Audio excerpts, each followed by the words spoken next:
Hey, great day, everybody. Welcome to our live chit chat today on Money Making Marketing Manifestation Monday. Okay, that was loaded. And so, super excited. I know that we have some people that are coming on live.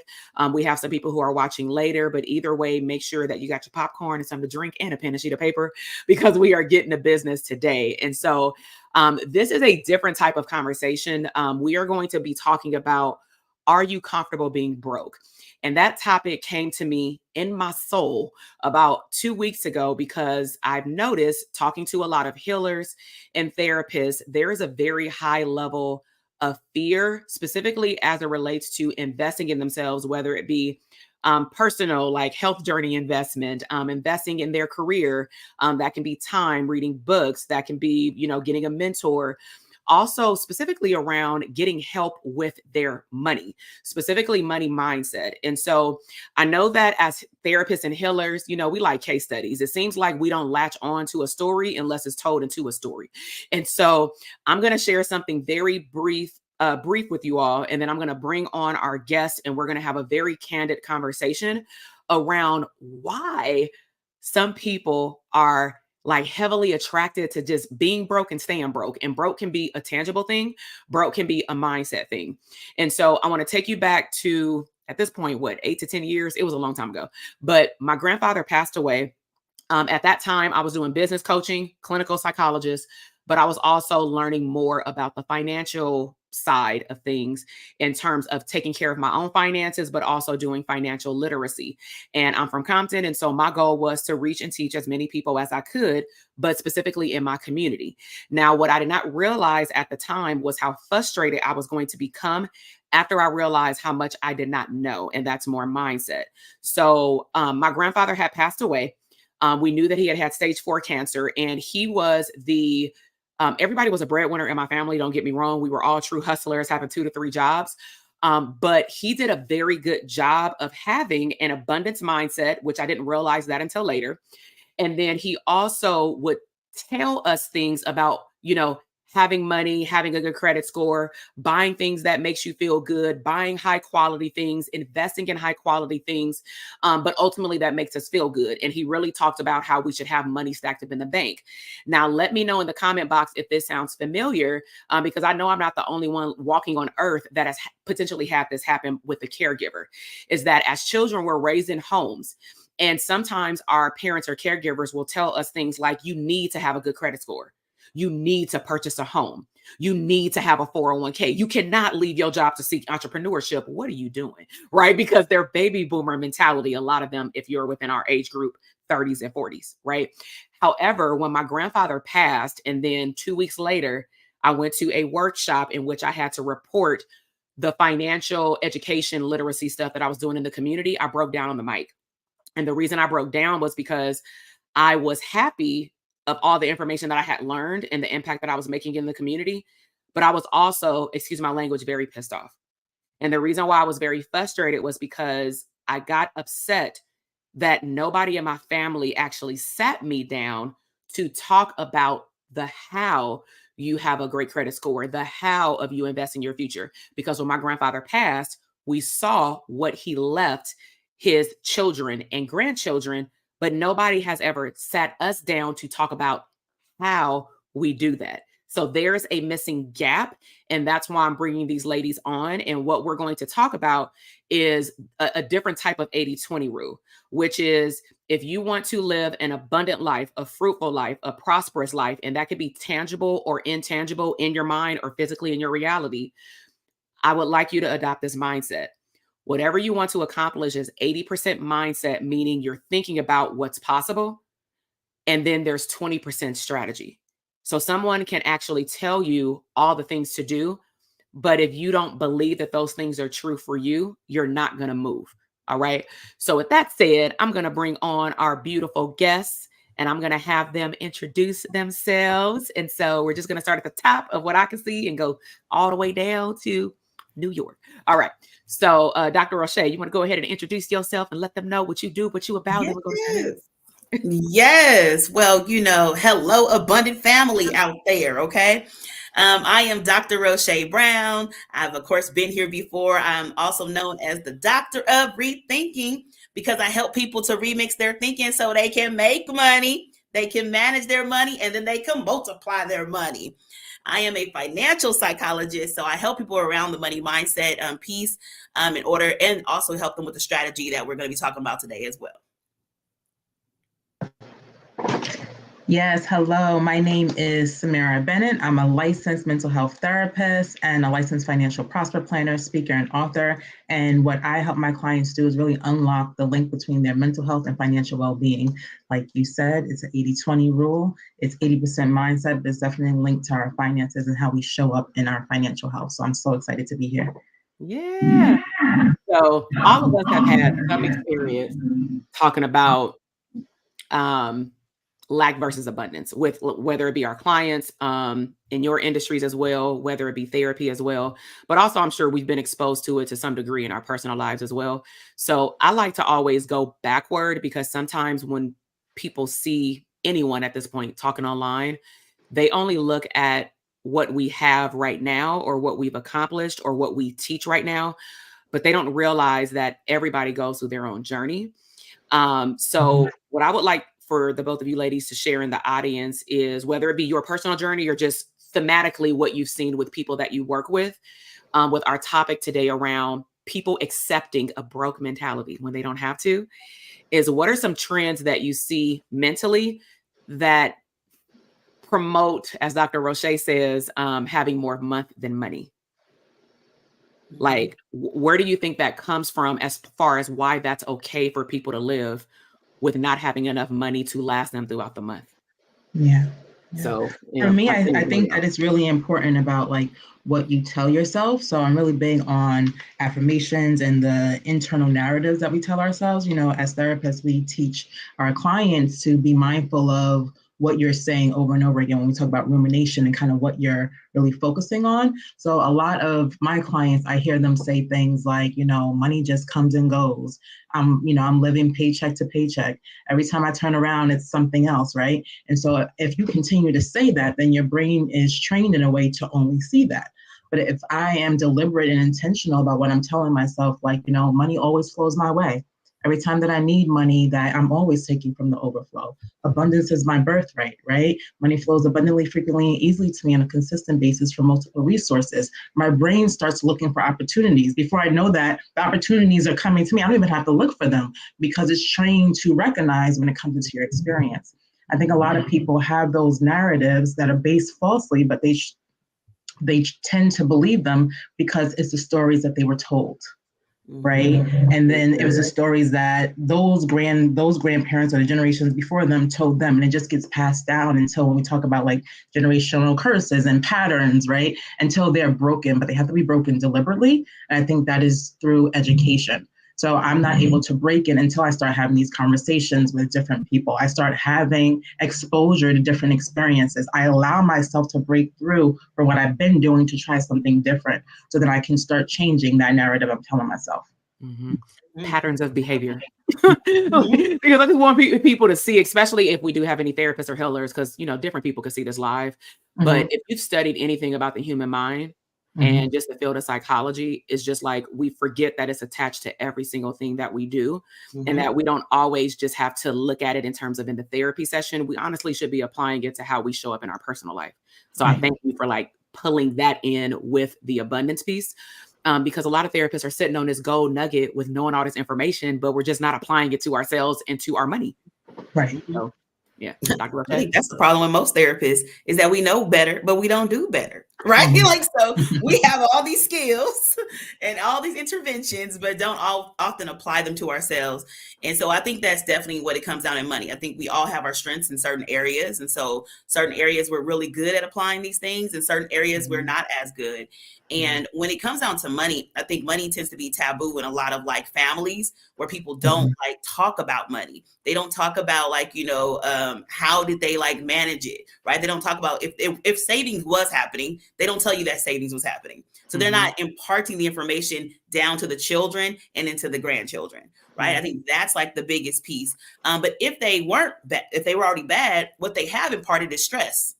So like financial stress is what we do speak about, but we never talk about when things are going well, like in the family. You only talk about like the stressors all the time. And I think what happens in like a lot of people's conversations, I often say being addicted to the struggle. Like you get into this pattern of being addicted to the struggle. Like you're so used to that. It's the only thing that you've ever been exposed to is people talking about, I don't have enough, that you don't even realize what it's like to have a conversation of having enough. And so that's why you keep on like, kind of, going into the same patterns over and over again, right? Maybe you find yourself like, paying your debt off and then getting back into debt. Like, you're like, why does this keep on happening, right? Because it's something that I'm attracting in my life, and I don't know how I got here, but that's not like, that's a piece of like what happens for us, I think, is like that, is that addicted to the struggle. And I think what was really important, what Samira said, is like, you have to be intentional about breaking that generational, like, pattern, and so I think like once you learn things, like we often only change based on like the 3 E's, either exposure, education, or experience, right? So sometimes we don't want things to happen to us, like to make things change, right? You don't want something bad to occur. And then we have to change. Like, let's vicariously use other people's experiences and say like, hey, I don't want to go through that. So I want to make a change now. Or I want to educate myself in a better way, right? I want to like learn new things, but it's not like the knowing that makes the difference. It's the doing. So just because you learn stuff don't mean nothing, right? You're not going to actually apply any of the information that you learn, Right. Yeah. So let me ask the both of you ladies, because Rochelle, you have broke down like the acronyms. I know you're good with acronyms. And the first one I heard, even though you didn't say it in this order, was education. It could be awareness as well, clearly. But how can I ask this? I'm thinking about like all these therapists that I've talked to, is they're unaware that there's a problem until they get exposed to it. But the educational piece, are there particular, I guess I would say, like, are there particular topics that you feel like you both can educate therapists on with what you do so that they can be aware that there's like a trend or like generational pattern? Because I know a lot of them are watching right now, and I think that they enjoy these conversations about money. But what we're trying to do is have a transformational change conversation around what are your patterns around money and what are your patterns around lack mindset versus abundance mindset. So like what do you all teach to the general public so that people can be aware that this is a problem? Yeah. I mean, so when we're actually teaching people, we talk about the mindset piece, right? Like, Samira went through all the affirmations, right? Why is that powerful? Like your mind is a powerful tool. It can teach you how to do negative things, but it also can teach you to do positives, right? So we're of course talking about that piece. But we also are giving like, practical strategies on like what you can do. Like, how do you go about managing your money? Because people don't teach that, right? If you are saving, where do you actually save? Like, where is a better place to save? If we don't know, if nobody tells us, we don't even know that there are things like high yield savings accounts, right? That you can save in a better way. We're able to teach people about like the generational wealth and like, about life insurance and why life insurance is important. Now, I will tell a personal story about like just even some of this stuff, right? And I know Samira got her own personal story because, of course, we didn't come into this stuff knowing this either. Once we learned it, we decided to share it with more people, right? But I think like for myself, I didn't understand, especially even as a therapist. I already had my doctorate degree, 25 years old. I was young, making money. But when it came down to like knowing what to do with my money, nobody ever taught me that. People like in your family, they directly and indirectly teach you some stuff, right? I knew like I should save. That's all I knew. And some people don't even have that, right? But I knew I should save was a big part of like who I am.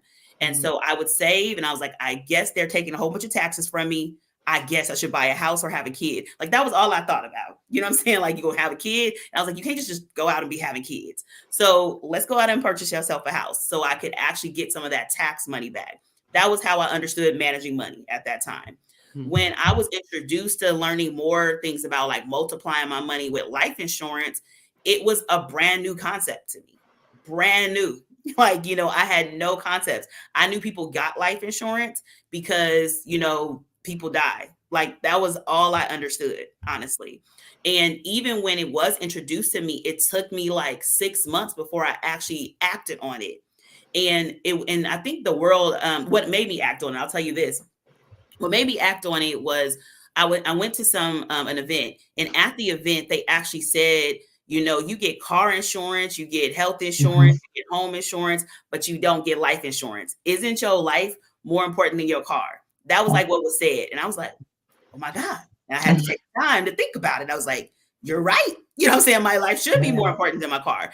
And the only reason why that was important to me was because I went out and bought a car, because that was what was priority in my life and was something that I wanted at that time. So I bought a car, but I forgot that I had to get car insurance, right? So I was creating a budget, and I was like, hey, I could afford this amount of money for my car note, but I didn't think about car insurance. But guess what? I already had the car. And guess what? The world made me go get car insurance. Like, I had no choice. It wasn't like I could decide if I need car insurance or not. Like, you can't leave here unless you go out and get some car insurance. So I had to go get car insurance. And so the world made me do it. That's why I chose to do that. But I was like, wow, like, I have to make a choice about my own life, in order to get life insurance. But it was in that moment that told me that this is important. And then I began to understand, like, why would I need this, especially as a single person? Remember, I don't have any kids or anything. Like, why would I need life insurance, And so I think once I learned that, why it was important for me, and understanding I could like save money and grow money inside of the policy and take money out and do some extra stuff, that's when I was like, hey, I'm about to do something better. But it took time, So I believe that, like, as we are talking today, like, hey, seeds are being planted, right? Don't be upset with yourself if you don't end up like taking action exactly right now, but allow the seed to grow, allow the seed to be like nurtured with more and more information so you can take action in the future. Right.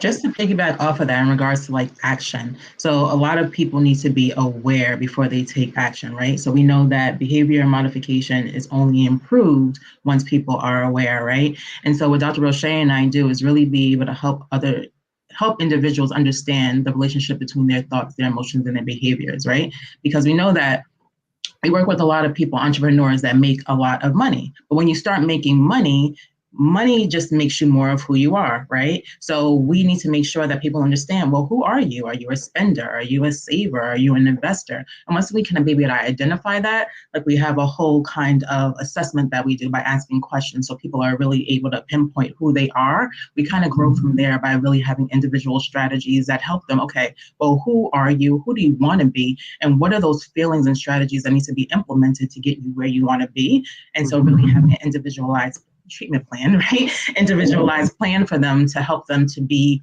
successful and reach their goals. Because as entrepreneurs, we not only have to have goals for our clients, but we really need to have goals for ourselves.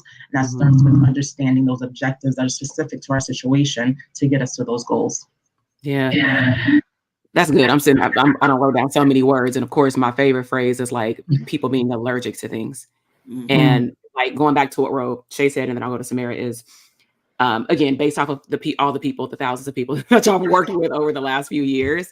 I'm looking for themes, because I think that people, as y'all have also shared your stories too, that some people or most people identify when there's a story or a case attached if we're therapists, because we can find ourselves as a character in a story. Versus if we just like list out facts of like, this is what you need to do and this is how you need to do it. And so when I think about the general public, as you had mentioned with the word life, right, is that a lot of people, when they hear the term life insurance compared to car insurance, health insurance, which has been embedded into our brain that you have to have it no matter what, it has a sense of like being allergic to it. It's like some people are double-minded, where they do know that it has a benefit, right? But they're not very well versed, because it is 2024, so things look a little differently.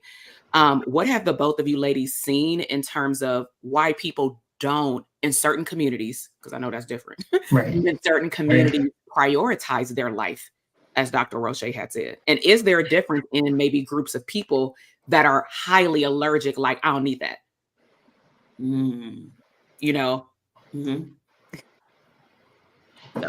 So definitely there are different groups that they're only allergic because they're unaware, right? So they're really not understanding of kind of the power of life insurance and how it can be transformational, and the different kinds of life insurance that we need in order for it to be transformational for our lives. Even like for myself, like I was like, I had a term insurance policy with my previous employer. Right. I'm like, okay, I have life insurance, whatever. Right. Like, something happens to me, the funeral covered, that's what it is. But as I gain more and more Uh-oh, did she freeze? education, I realized that life insurance is called you to be able to use it. So I don't know the last part that you guys heard. We got you. Okay, so life insurance is called life insurance for a reason, right? Because you're supposed to use it while you're living. And that was just a game changer. Like, whoa. People are purchasing properties with life insurances. People are sending their children to colleges for life insurance, right? I mean, with life insurance. So just even understanding the power of it was transformational. One of my mentors was explaining that, Black and brown people have more policies, but they have the wrong kind of policies. While our counterparts have wealth funds, right, generated from these policies that are allowing them to create generational wealth, have accumulation of their cash, right, have living benefits that they're able to borrow against, right? And this is money that you don't have to pay back, right? We're just paying our premium like we would regularly, but we're able to use it for maximum benefits. So I think that is the difference too, right? So that education, and people are fearful of what they don't know. Yes. So I think that's why you have to be intentional about how do I learn? What do I need to do? Who do I need to be connected to so that I can understand? If you're saying that you want to break the generational pattern, if you're saying that you want to do something on purpose, if you're saying that I need to do something different, well, the first question you should be asking yourself is, who am I connected to? What am I doing? Who do I need to be connected to in order to start changing this story? Because it can be changed. It just starts with you. That's good. Yeah, definitely. Rochelle, you want to add to that, or? Yeah, I mean, I was just, we keep on just talking about awareness, right? Like, because that's what it is. Like, awareness is key to all change, honestly. Right. And there's nothing else we can do about that. And I just think about, particularly when we think about Black and brown like communities and what we tend to understand about them and in our personal experiences, right, and professional experiences, is that, we actually tend to be more of a consumer spending type of community. Right. And I think it has to do with like the fact that because we didn't have, once we got, like it actually like, historically it talks about how we like to show people we got. You know what I'm saying? Like, so when we dress up fancy, we make sure people know like, hey, I got money. You know what I mean? I might not be able to pay my bills, but I look like money. Right. Like that is like culturally like what we like, have been taught and have been exposed to based on like what we've seen our families do, and so that's why we're shifting that, you know what I mean? By like, especially those of us that became professionals, maybe you come from a family where nobody had any college degrees. I know I came from a family that nobody had a college degree. So now I'm not actually in a place of scarcity. I actually do have money. Right. And so I think we need to take a moment to say, hey, I'm different than maybe the experiences that I had in childhood. Like maybe the people that they were struggling differently than what I'm struggling with, so I don't need to adopt their patterns because where I am is actually different, but I think what tends to happen is that we don't take that time to pause, to be mindful about like what we want to be in the future and how to do something different. And so we end up just adopting their same patterns of what they were doing, and with bigger money. We got more money doing the same bad patterns, like, that they're doing. And I think that's what like, influences, I guess, this comfortable with being broke mentality, that happens, you know what I mean? Like, so we keep on struggling, even though we are no longer in struggle. Like, we don't have to be here.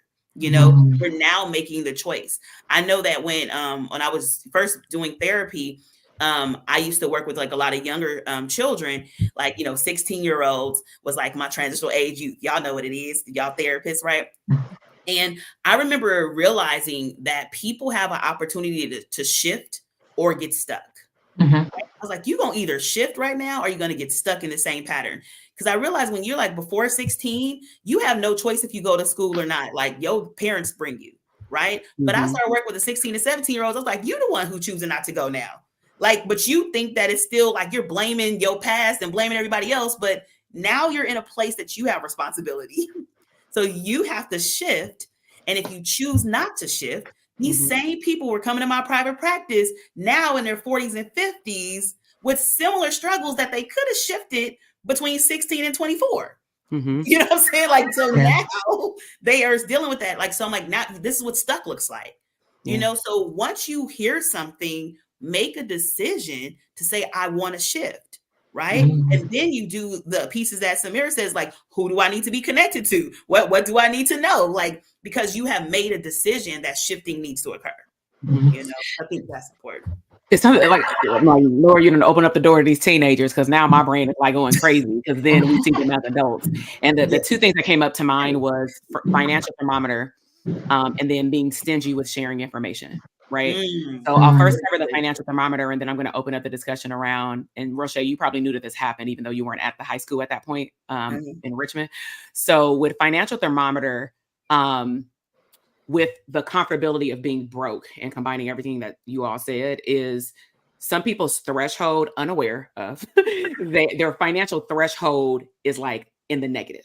Some people's financial threshold, even if someone had a job, let's just not talk about entrepreneurship, right? Is some people's financial threshold is $60,000, and the financial threshold is there either because of what they've only been exposed to, the people, as Samira has said, the only people that they're connected to, like they have not hung out with anybody else who earns that amount of money, which means that kind of like the birds of a feather flock together, or your circle of five per Jim Rohn, is that your mind can only expand based on what you have been exposed to and then potentially educated on, right?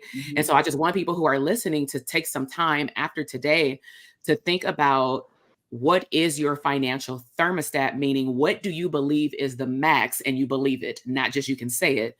What is the financial max that you believe that you will be able to earn in a year? And then tying in what the young ladies had talked about is, who do you need to be connected to if you want to make that amount of money? So for example, if your threshold is $50,000, but you want to make $100,000, it may happen this year, it may not. Anything is possible. We all know that. However, are you hanging around with people who have $100,000 conversations? Are you engaging in behaviors in the morning, like, as the becoming part that Samira had talked about?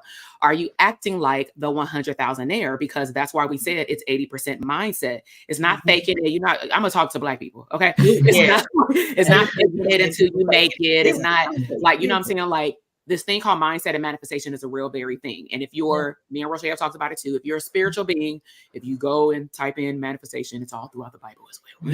And so once you think about something, and I'm going to say, if you ruminate on it as a therapist, it will come true. So just think about how much you're ruminating about staying at $30,000, or how much you're ruminating on, oh my God, I hope I don't attract a negative balance in my bank account. That's exactly what is about to happen. So to shift with how people become these broke-minded adults, is it does stem from childhood. So me and Dr. Roche had a great opportunity to work at like 2 high schools in Richmond. At some point, I think you were like at another site in Oakland or something, and I stayed at the high school to like stay on part-time or something. And I remember the school had came into some money based off our after-school program. And a lot of after-school groups had got $500.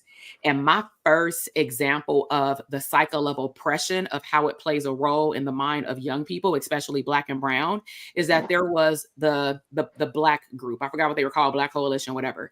And they were fighting over not being able for everybody to get a sweater with the $500, meaning they were like, let's just say if me and Samira were in the group and Roche wanted to come in. Everybody in the group took up already the $500. So if we let Roche in, she gonna take away from what we have. So that's what I meant by stinginess with information, is that some of us are holding on, as the both of you ladies, we have the information to expose you and to educate you. But are you connecting yourself to the right people? And then if you're the person who has the information, are you sharing it? Because I also believe that some people on like watching, you have great information to share, even if you connect them with somebody on this live stream today, but you're being stingy because you need to hit a certain threshold before you share your resources. Like, what kind of mindset is that? Like, I'm the type where if you want to come, I'm gonna give you the resources to climb up the mountain with me. Now, if you walk too damn slow, I might just keep running. You feel me? Because I gave you the resources. But at the end of the day, I was not stingy with my abundance. But you do, as you had talked about, Rochelle, you do have to make the choice Yeah. of wanting to go there with me, Mm-hmm. you know? So I just wanted to like say that because I mean, let's just cut all the be like all the psychopath Yeah. world. People are stingy. And when you're making the choice that you want to get there, it's important to understand that it's not going to be easy. Yeah. Right. And, your situation that you're in now, right? If you're feeling quote unquote broke or feeling like that you're lacking, right? That's not easy either. Right. So there will be barriers. Okay. But are you willing to hold my hand while we overcome the barrier together? Right. So I think that that's really important too. Not wanting to give up so easily. Well, I just want to be able to get there and then get there. It's like, no, you get there and then there and then there and then there. And then by the time you know it, we both here. Right. So just being able to understand that it requires work, it requires strategy, implementation, but it's doable. You can get there as long as you make that choice. Yeah. And it's okay to let somebody in if you don't know. I think that's where the both of you come in, is that if I were referred to one of you by one of my friends, even this live stream, like, oh girl, go watch this video. It's more about me being in a accepting space that I don't know what you're talking about, because even somebody had mentioned earlier, like wealth vehicles, I think it was you, Samira. And the other thing I had wrote down related to wealth vehicles is that some people they have their money in a savings account, but they're going out into the world saying that they're investing their money. So I think that some people are replacing what even the both of you teach and make people aware of in terms of generational wealth, future wealth, big wealth, retirement wealth, house buying wealth, I'm still living wealth. And they compare it to, but my money is in a savings account and that's all I need. And I'm like, a savings account is equivalent to under your mattress at this point. Like, at this point, no, seriously. So I want to see if the both of y'all could speak to that, because I know we talked about mindset, but like, I just think a lot of our people are just, I'm not going to say they're unaware 100%, but I think people are also stuck in putting their ego aside. Y'all have heard me talk about that as it relates to coaching, like for therapists, but they are not allowed sometimes they're not allowing themselves to put their ego aside to even let you all in to educate them. Yeah, I think it has to do a little with ego, right? It has a lot to do with like shame and embarrassment. Yeah, talk about Like, that. fear of judgment, for like whatever mistakes that you made for not knowing or for knowing.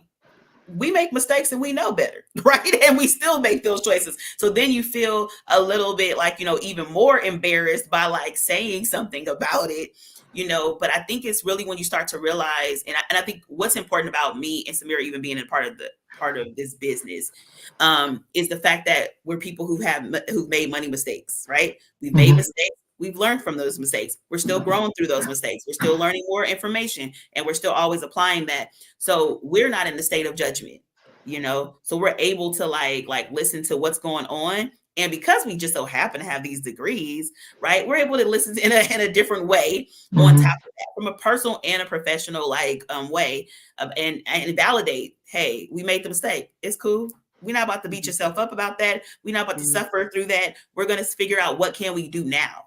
And I think that is like what people need to know to kind of like build their urgency to go out and still reach out for support, because I'm like, it's possible, but we do need to like reach out for support and know that it's people like us who are willing to share information. Right. And we're sharing a whole lot of free information, even if you don't end up getting a life insurance policy, still to change your life. Okay. Right. Right. So go ahead and still get the information that's important to you, because you get an option to decide to go further or not go further with the person. Right. Even with coaching or anything that you choose to do, like go ahead and do the discovery call, see what you can get from the discovery call, see if this is a match for you, if the solution is there for you. And if it's not right now, at least you know what you can stretch for in the future, that you can say, oh, I can get this later on. But I think people really need to take that time to kind of just, review their emotions and not judge themselves. But secondly, also, I would say give time and space. I think we just be moving too much, right? We give time to just be mindful about, do I like my life right now? Right? How do I want it to be? Like, we don't give space to it. People don't give meditative space. And this is why meditation is important, why journaling is important. It just gives you a moment to say, how do I want to change? Right. Then you can put it on the calendar. How do I get the person to help me to change? Like, these are things that we just don't give space to. And so then time goes, procrastination is real, Mhm. right? And so you literally can say, I'm going to do this. And then a year goes by, right? If you see our links, just be like, hey, let me just jump on right now. Let's just see what's going to happen. Let's just see. That statement is so big, and definitely it just hits home because that's what I did, right? I just personally, I've been in a space where it's just like, how am I going to do this? What am I going to do? And then just hearing information over and over again, like, you know what? Let's just see. Literally, that's how it started. Let's just see. Let's just see. And then I was just like, oh, okay. Well, let me see some more. And then just seeing it, my bank account is changing. Like, okay, I'm glad I saw, right? But it did take that one step. And literally, that's what I said to myself. All right, let's just see. Like, lack of better words, let me just go out and do it. So I think that sentence is really powerful. Let's just see. Yeah.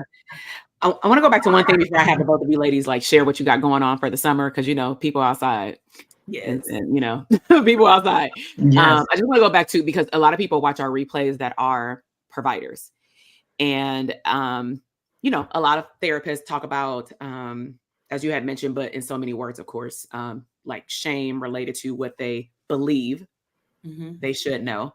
And per some conversations recently, actually in DTA, is they in so many words have attached the degree that they have or degrees to what they assume they should know, not really taking the time and space to realize those are two different compartments of our brain. Mm-hmm. Those are two different majors per se. Like, we didn't go to school to learn about money. Right. We didn't even go to school for marketing. You know what I'm saying? We went to school to learn how to do therapy so that we can be employable. Like that was the accreditation job. Yeah. Right. Mm-hmm. And so if any therapists were listening right now and they hear you, or they've been in our communities and hell, they've heard Dr. Roche over and over again, what could you share with them to help them be okay? I just want to reiterate, Dr. Roche, what you had talked about, because I really want them to hear this piece, because this is what we recently gathered in the last 30 days, our team, is that they all agreed. And that's why I mentioned ego, is because their mindset of who they should be is blocking them from letting y'all in. And they are unable to say, like Samara said, like, let me just see. Even if they say it, they don't want to do it. And Roche, you saw that at the conference.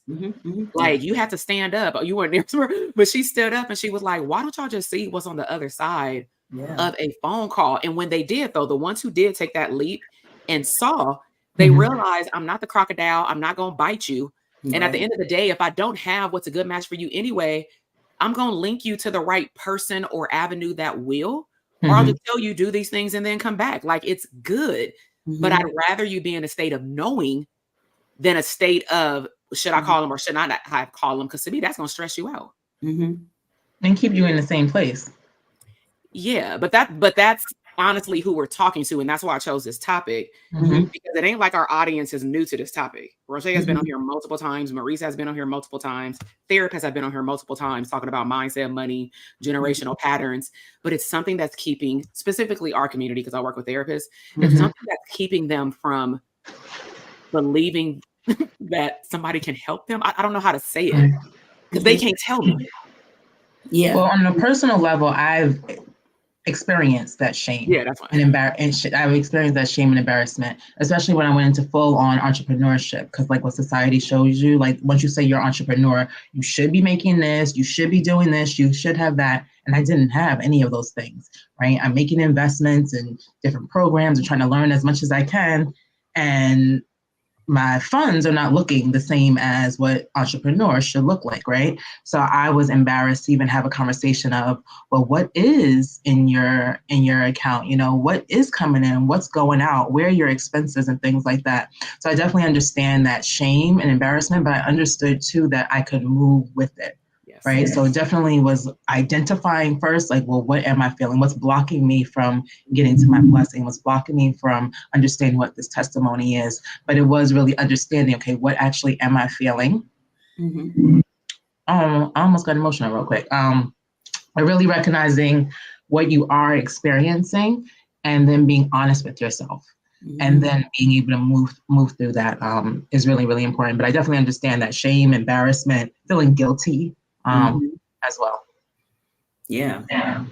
I think it was key that you can move with it, right? Like, so it's like, it makes me think of like, like I often say, like, do it scared. Like, you can still do it and be scared. Like, they don't have to be like, like, let me get everything calm first before I make the move. Like, no, do it with all the anxiety, do it with all the fears that are coming up, but like still make the move.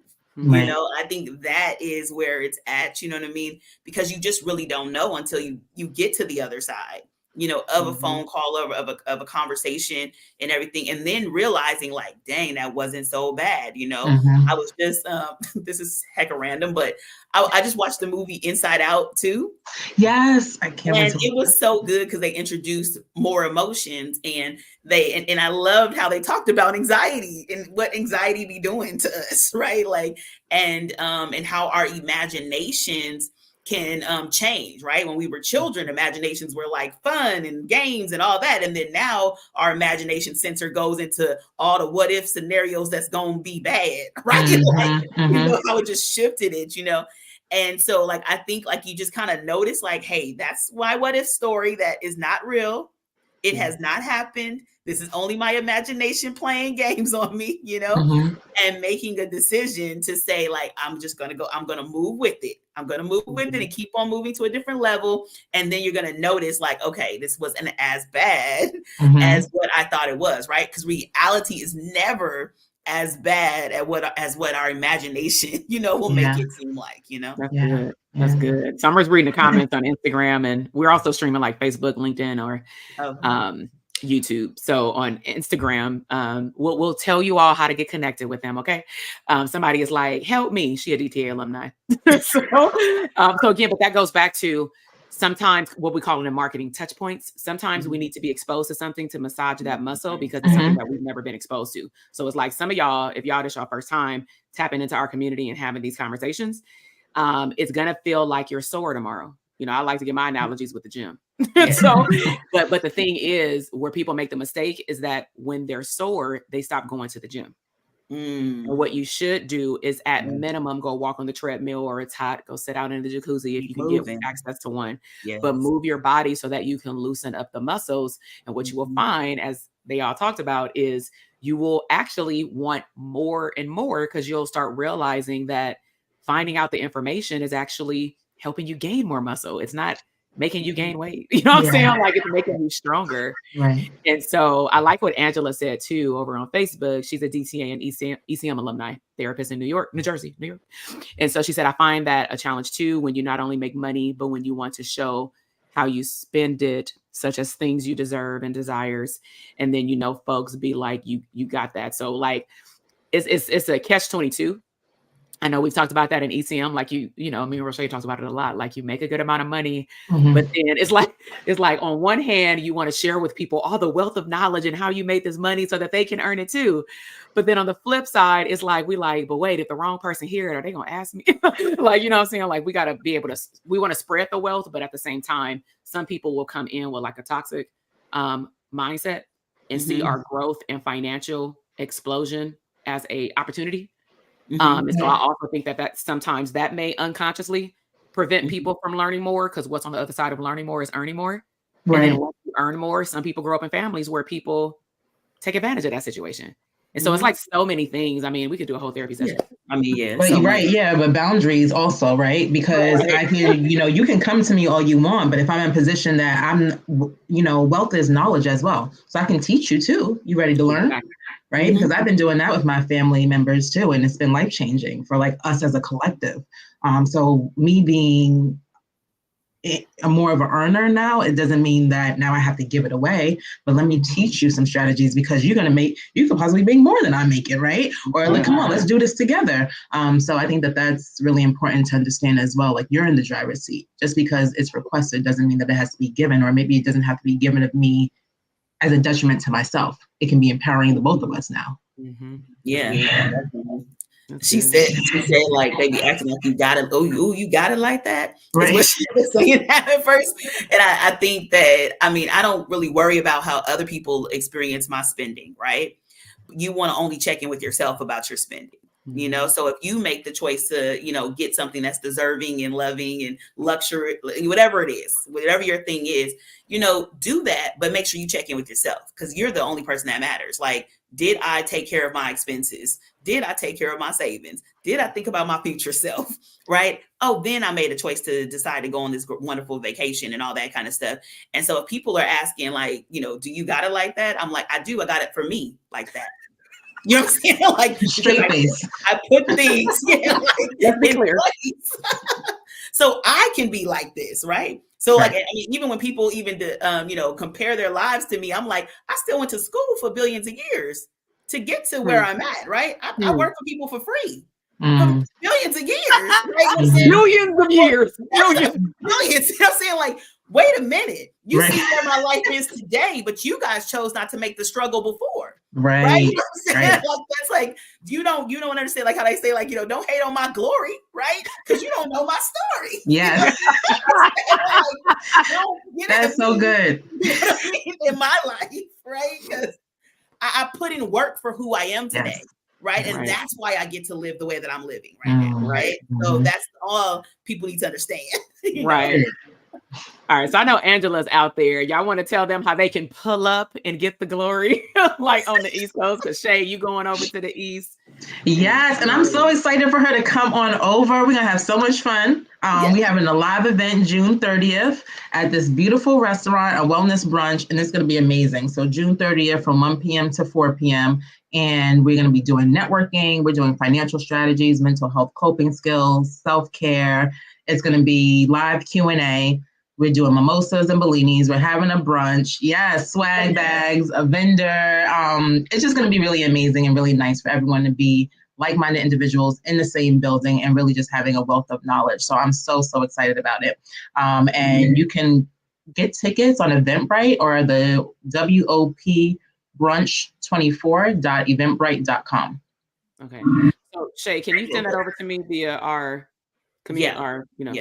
our communication, and then what I'll do once we get off live stream, I'll link it up. But I know that both of you ladies also have like your Instagram. Is it also in the link in your bio or no on Instagram? It will be there by this evening. Okay, all right. It'll be there immediately. Y'all going to them, right? Yes, especially to our East Coast people, because I know a lot of things that we do are always on the West Coast. It's very rare we get on the East unless it's with actually our clients. So for anybody who's also part of our community or watching this live stream, like definitely follow up. Like imagine this conversation virtual, but imagine it in person. Yeah, you got a mimosa, you know, the top of right. With a mimosa, right. Come on, yes. All and about brunch, it. Right? Like, who doesn't want to eat some brunch? Like, right. And the food is so good. I went there on Thursday with a couple of my friends. It's so good. Yeah, like, it's my favorite meal of the day. So yeah, I mean, so if you guys are in the New York area and if y'all can just come through, you know, definitely come and meet us in person, take some pictures, you know, get cute, because we gonna be cute, of course, right? That's what we do. And we're gonna have a lot of fun, but we're gonna have fun while we're learning information, you know, like we want to put them together, you know, like I'm all about being outside, but I love to share information while I'm outside with other people. And so I think that's gonna make it just it's easier for you to like digest the information because of the way in which it's being presented to you, right? So I mean, as you said, Angela, she in the New York East Coast area. Pull on up, girl. Come on, Angela. Well, let me ask, who should come to this event? Because different people watch it. So who is this event good for that, you know, they would thrive the best? Yeah, I mean, I would say, go ahead. I mean, you go ahead, Samir. I was going to say, it's just really for individuals that are really, really ready to take care of themselves on purpose in the mental health space, as well as the financial space. Those that are ready to get out of their own way and being able to say, all right, I know that I need to make a change. I know that there's a blockage. I know I need to be connected with the right people.